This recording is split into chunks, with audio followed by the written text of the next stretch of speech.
The more I read the Bible, the more I realize that lust isn't the problem. It's your lack of self-control. Well, not yours, you know what I'm saying? That was kind of rude. I'm so sorry. But it's just the lack of self-control in general. Because if you blame lust, lust is going to exist regardless. Lust exists.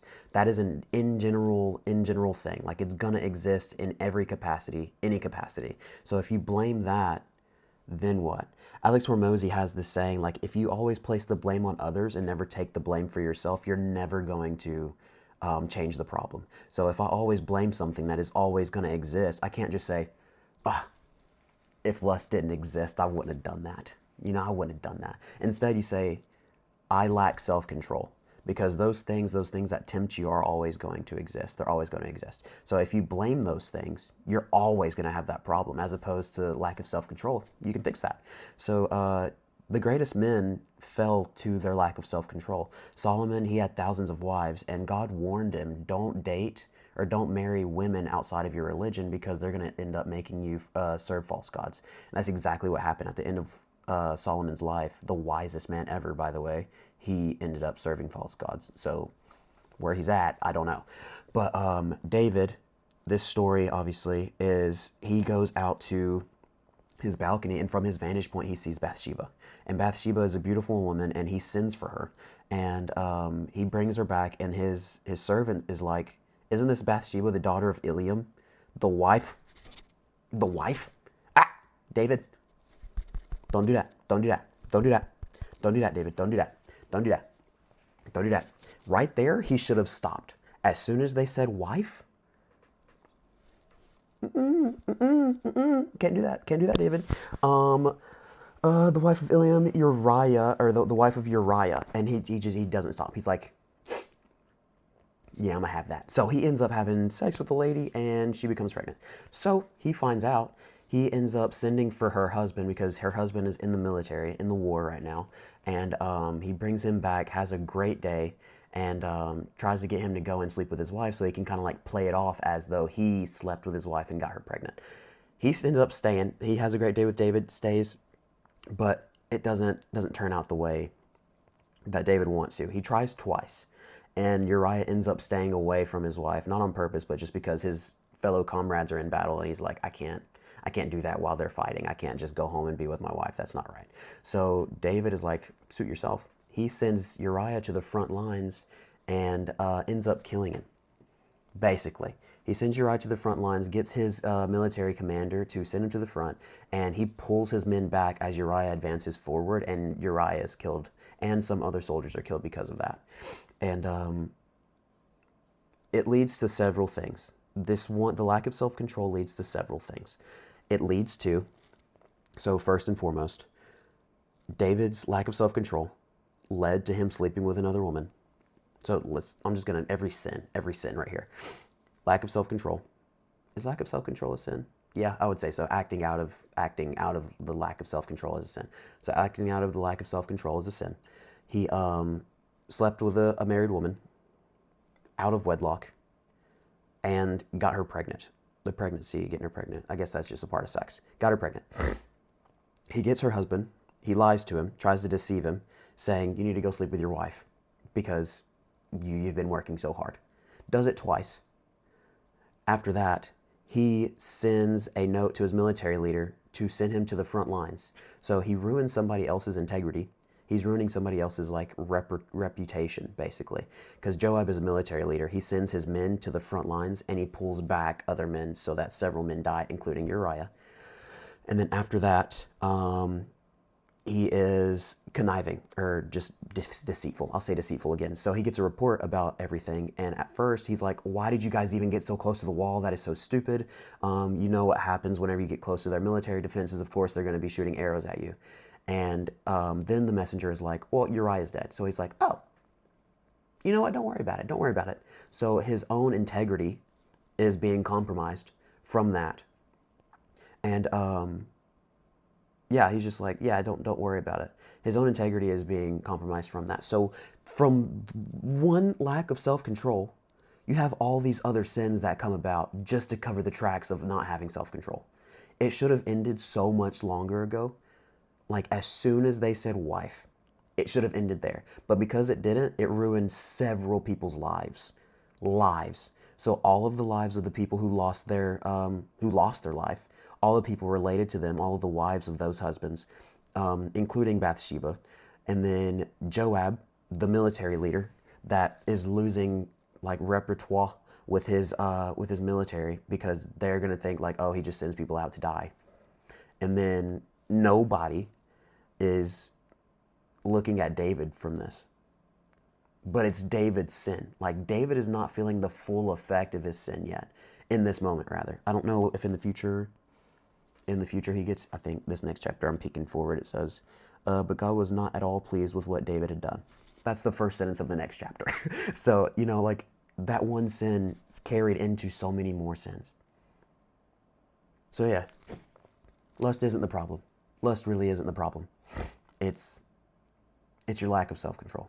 You can't blame the greater scope of things that are always going to be there. Because if you always blame things that are constant, you're constantly going to have that problem. It's constantly not your fault. It's constantly something that you do not have to work on.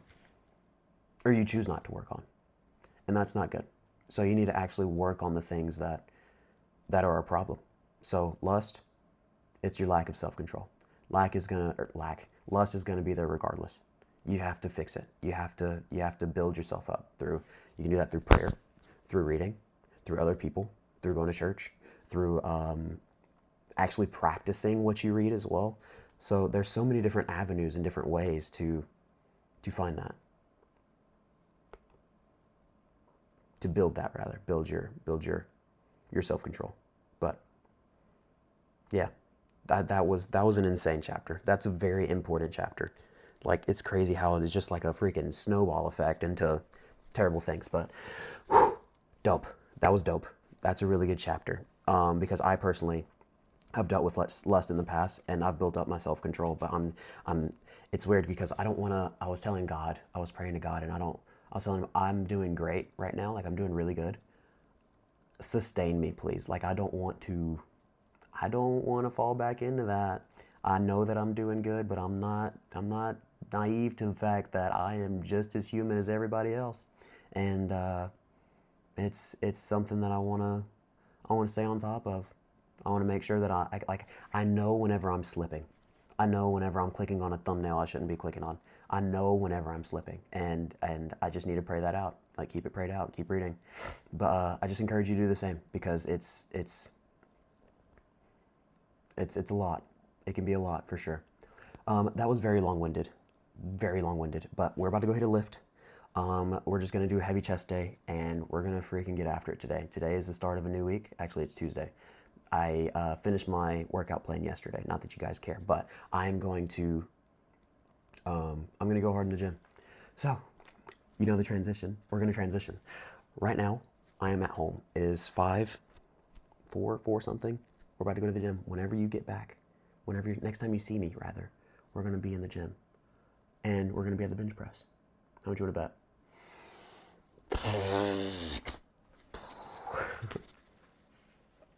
Oh, wait. We're going to get prayed up first. We're going to get prayed up for the day, and then we're going to go hit a lift.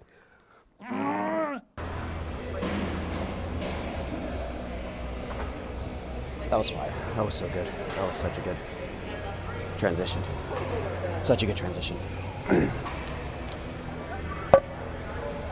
Totally dope. Totally dope. We're gonna do heavy sets today. We're gonna do 225 at a few sets. Try for probably I want to go max. I'm gonna do like 1 before failure because I don't want to spot it. But let's do it. I'm gonna go up to 185 real quick for a few, just to work up. And then I'm gonna do 225.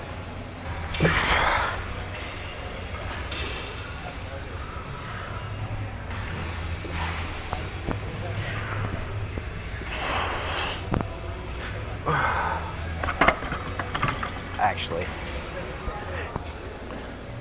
I'm gonna say at 185.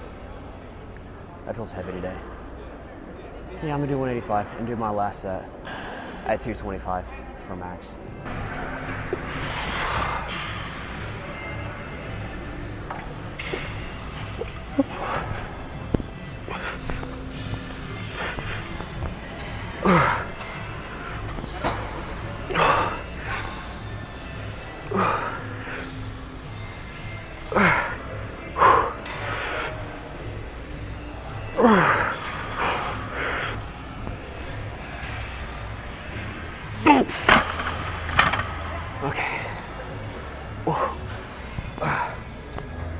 Yeah, that's leaving.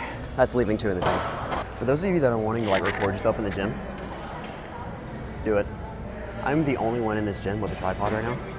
Like the only one in this gym. There's a bunch of gym bros everywhere. They're not looking at me. If they are looking at me, it's because of the weight I'm doing, obviously.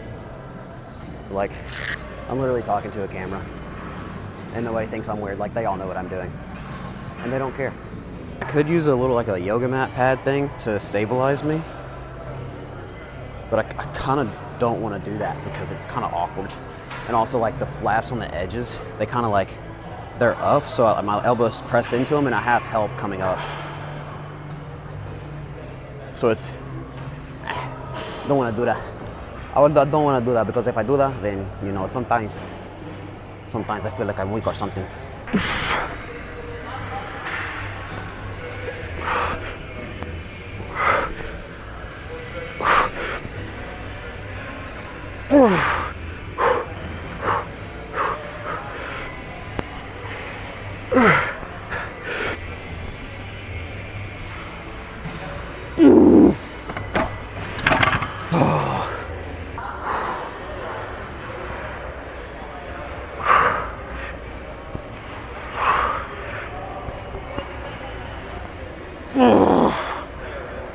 Gosh, I'm gonna try for one. I may fail here.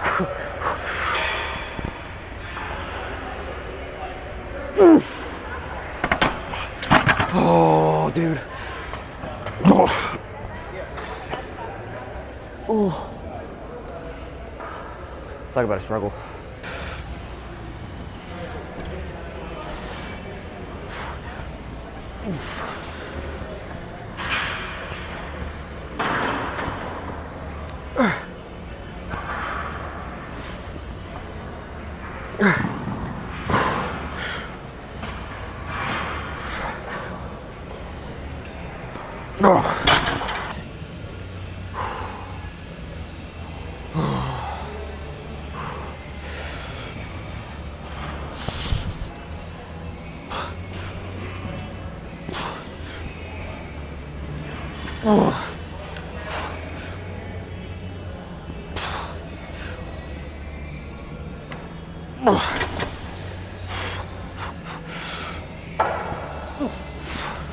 Frick.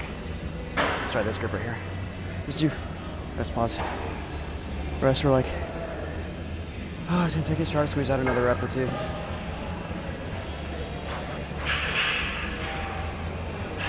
Okay.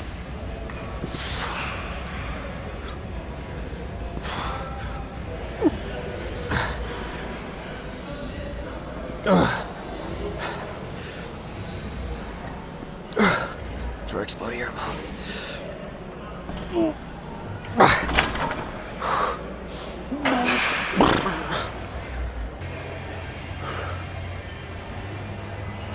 Okay. It's much more manageable.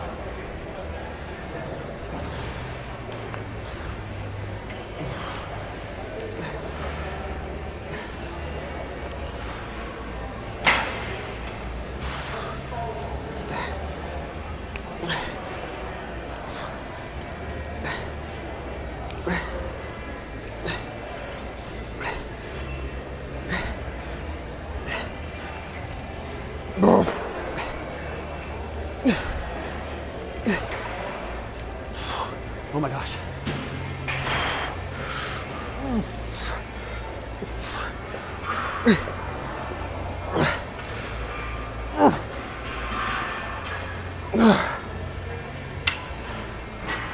Oh, dude.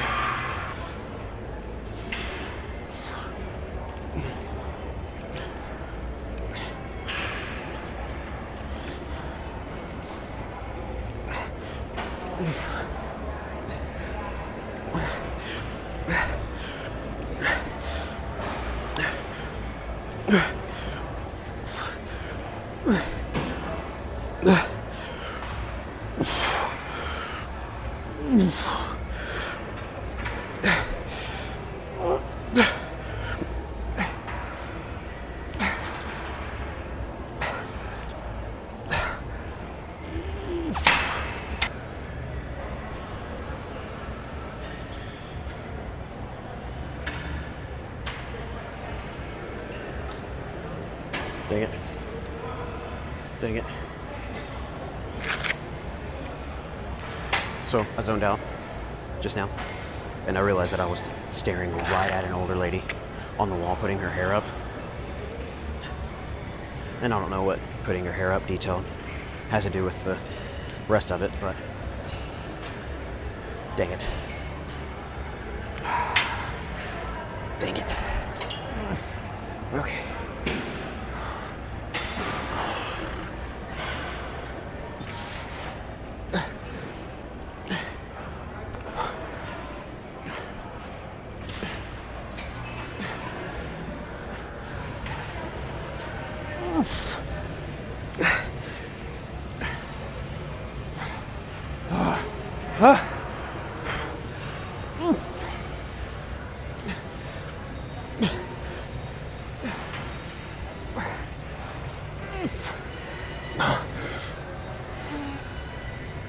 Oh my gosh.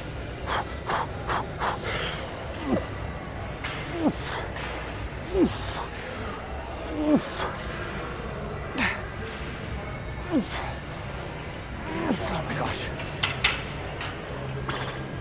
Okay.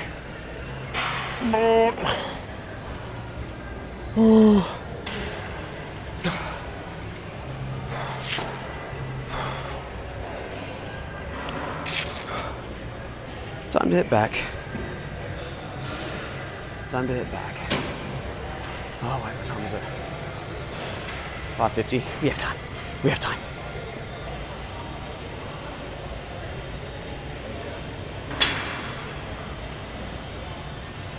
So strange setting of the camera.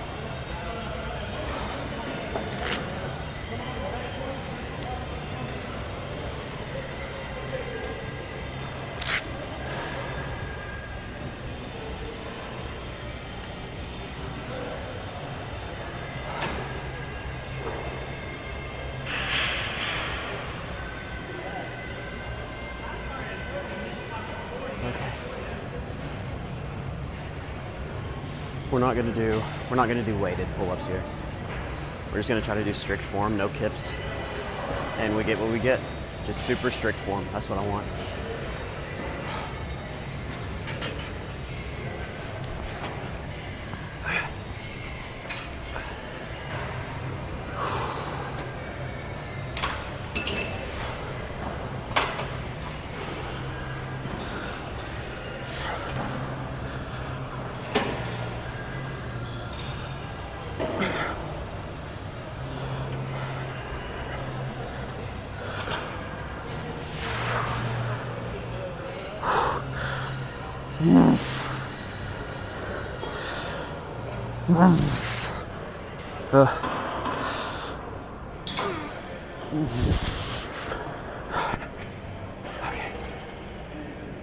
Even in failure, even like pushing failure, we need to keep strict form.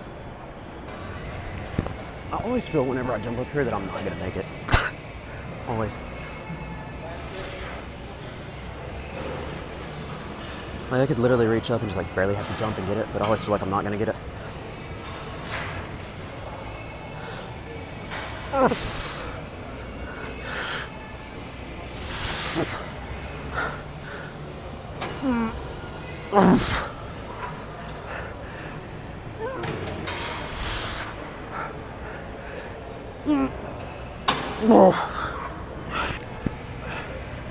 feel like the freaking LeBron James. What the heck was that? I feel like freaking LeBron James.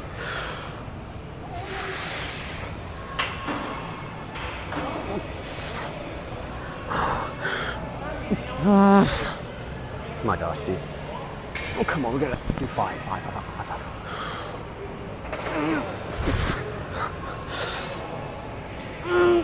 Okay.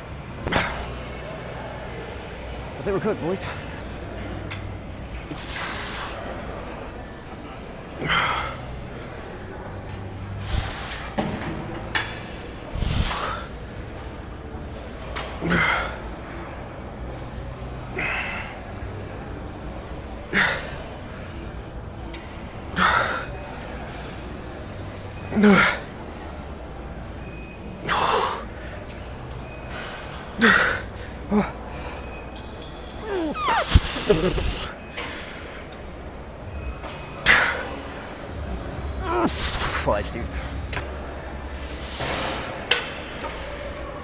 Oh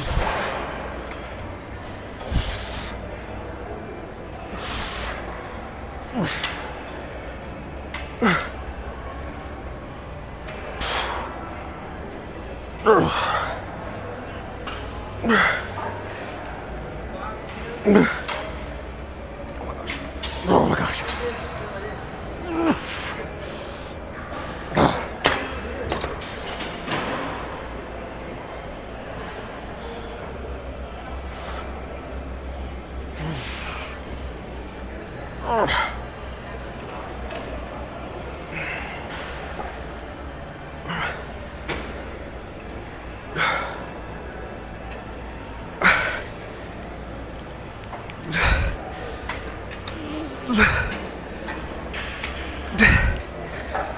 Oh my gosh.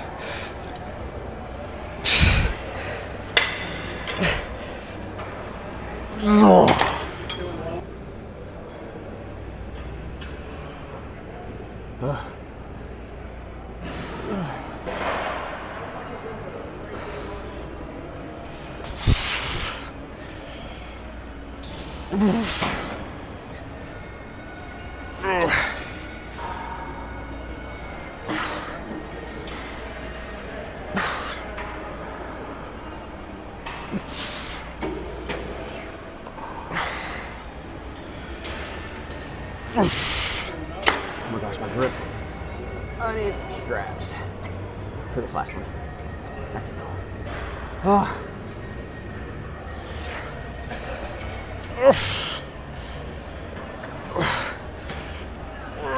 Gosh, okay.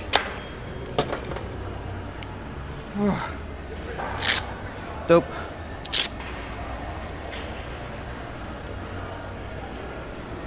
Dope.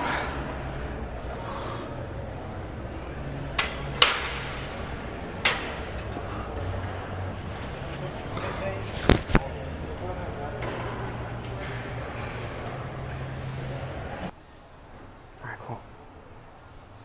Good chest day, I would assume. Pretty good. Oh my gosh, this feels so weird. I would say that's pretty delicate. Pretty nice pump. Pretty nice. Alright, the goal is to eventually get like this piece right here, all just one piece.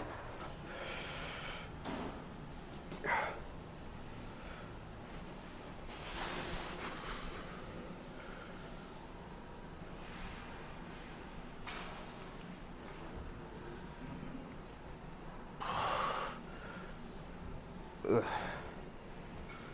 And I don't know anything else than that. Alrighty. Pretty dope day. Pretty dope day. God bless. And feels nice. Arm day? Maybe arm day. Or leg day. We'll see. Peace and love, homies.